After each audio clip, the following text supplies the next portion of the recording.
Sachez qu'on ne peut pas fonctionner dans une église si on n'est pas loyal. On ne peut pas travailler dans son église si on n'est pas loyal. Il faut que tu t'identifies comme fils et fille de cette église.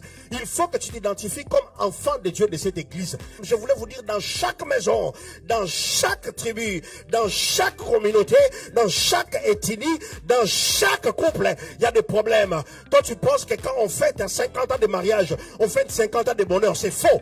Parce que dans les 50 ans là, il y a 10 ans de discussion. Dans 50 ans là, il y a 5 ans de problèmes. Si on couple là, on a vécu seulement 25 ans de bonheur. Et si je suis loyal dans mon église, même lorsqu'il y a un problème, j'y reste. Même quand il y a des difficultés, j'y reste. Même quand on crie sur moi, je fais quoi? C'est ma maison. Est-ce que je parle à quelqu'un aujourd'hui? La loyauté envers son église doit être la clé qui nous attache dans la maison de Dieu. J'appartiens à cette église et j'aime mon église. Même lorsqu'on a faim, c'est mon église. Je vous pose la question. Certains d'entre vous ont laissé les assiettes sales. Certains d'entre vous ont laissé le lit sans être fait. C'est pour autant que vous n'allez pas retourner à la maison.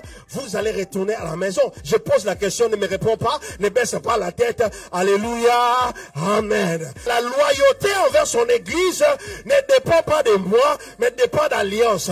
Quand on est en alliance, je ne suis plus au niveau de la bague, mais je suis au niveau de la communion qui demeure dans mon église. Quand il pleut, je viens dans mon église. Quand il fait froid, je viens à mon église.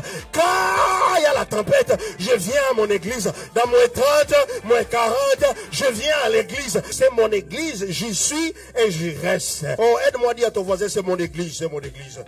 C'est mon église, c'est mon église.